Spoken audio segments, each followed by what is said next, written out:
Hi guys, welcome back to my channel. Today's video is going to be my January favorites. I am a little bit late since it's already been a week since January ended, but I haven't done a monthly favorites video I think since October. And I had actually quite a bit of products that I really liked this month, so I wanted to do this. So my first two items are actually not makeup items, they are makeup cleaning items for brushes, and these are both from the Sephora brand.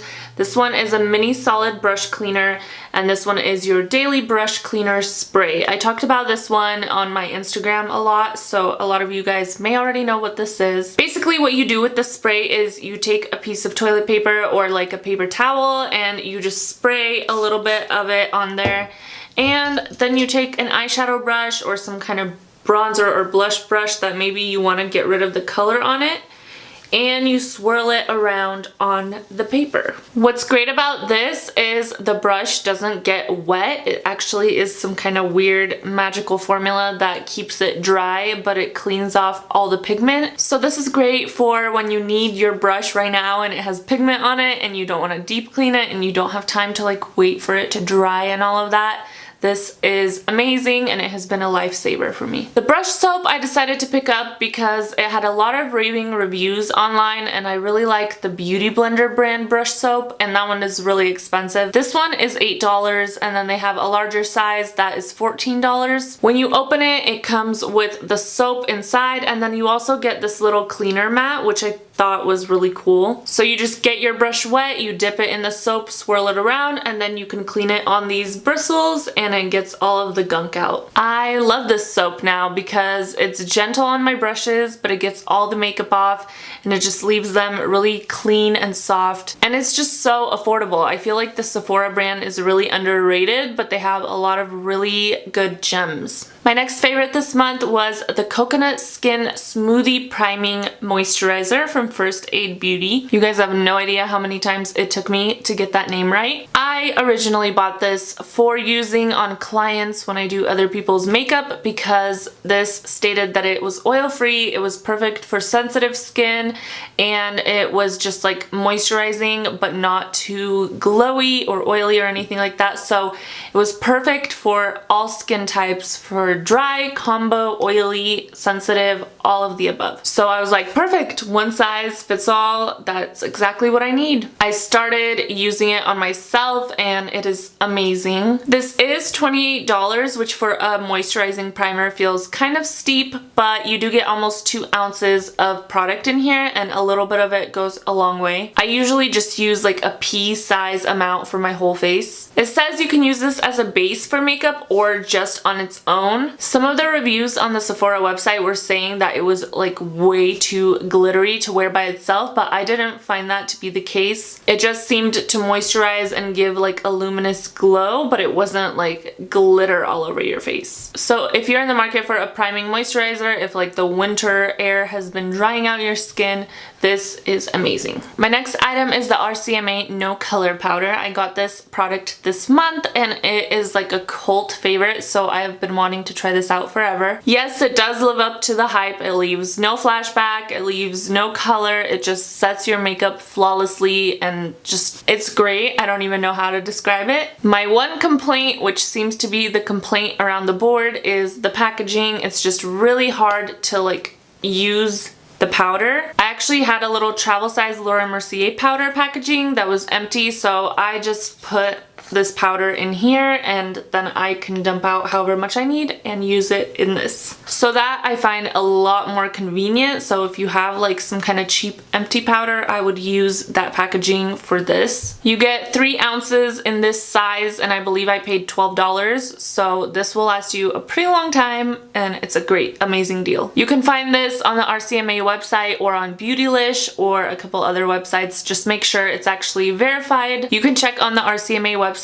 what retailers are verified to sell their stuff, just to make sure you get something authentic and not powdered sugar or flour or something. I have have two face palettes that I've been absolutely loving this month. The Tarte Pro Glow is the first one, and you guys have heard me talk about this on Instagram, and I believe I've used this in a couple tutorials already as well. I decided to opt out of getting the large Tarte Pro Glow simply because there were a lot of shades that wouldn't have worked for me out of the highlighters, and also I heard the cream highlight wasn't that amazing. But when I saw this mini version come out, I knew that I needed it. So the mini version has little magnetic snaps, and then it opens up, it has a mirror, and you get two highlights and one contour shade. It does seem small, but it's the perfect travel size, and I don't think I'll go through this product very quickly. I'm gonna swatch the colors for you guys. The only con I find with this palette is that it only comes in one shade, so if you are a deeper skin tone, the contour shade won't work for you. I'm pretty fair, so for me it works. But as you can see, it's like a perfect cool tone, and then you get two highlights. One is a little bit more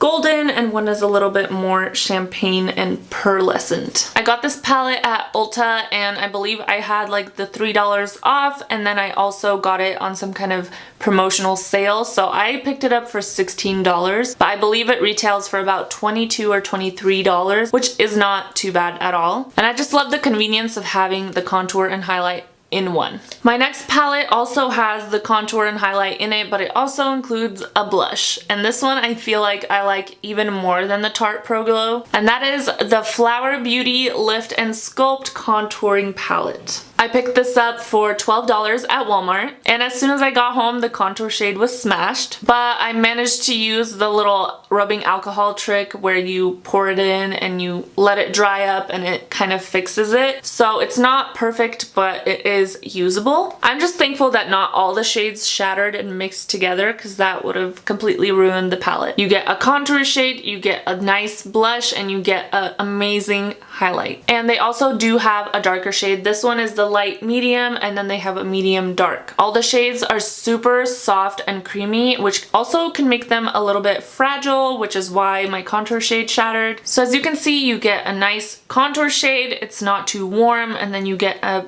pretty blush, and it's not too overpowering or too pigmented. You can build it up, but it's still like a flattering wash of color. And then the highlight shade is kind of a mix between champagne and like a silvery gold. I can't even describe what it looks like, but it's what I have on my face today, and it is like a bam highlight. It's not a subtle highlight. It'll show up on your skin and look amazing.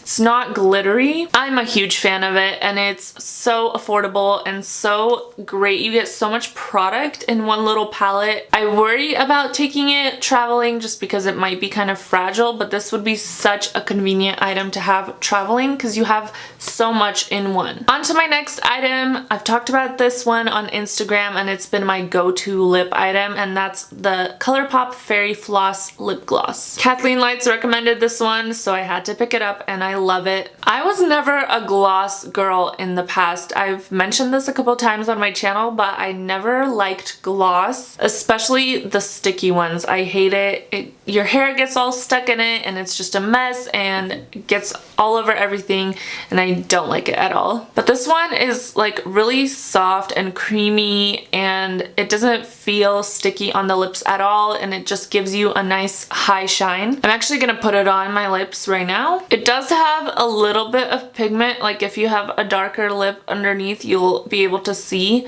It has a nude kind of tint to it. There's a swatch of it right there. But yeah, that's how it looks on the lips, and that's kind of been my go-to lip look lately. I just put on some kind of nude lip crayon and then this gloss on top, and I've really been enjoying it. My last two items are both lashes. This month I feel like I've been more adventurous with lashes. I've kind of stepped out of my comfort zone, and I've been experimenting with different ones. As you guys probably noticed before, I always stuck to Ardell wispies, but this month I've been branching out and trying more dramatic styles. My top two favorite that I found this month were the Ardell Faux Mink, which are the ones I have on today. These are number 810. As you can see, they're like a flared style, and they also have an Invisiband, which is super convenient because you don't have to do eyeliner to hide any kind of band. Just thought I'd show you guys a little bit up close. They are pretty easy to get on. I have a little bit of trouble on the inner corners sometimes, but they're not too difficult to apply, which for me is a big bonus, and I've just been loving the way they look. I love this style. My other favorite, which were actually the first ones I branched out and tried, I don't have them with me because I actually ruined them by putting too much mascara on them, and I think they like, I don't know, they like disintegrated and I had to throw them away because I overused them. But those were the Eyelure Luxe Baroque style. I will put in a clip of what they look like. I found them at Ulta and I fell in love with the style. They are a little bit more pricey. They're, I believe, $10, but they do come with a glue. But you can get a lot of use out of them if you take care of them correctly. That's one thing I'm gonna start doing in the future, is taking care of these lashes way better. There are different like cleaning solutions you can create for the lashes to dissolve the glue or any mascara.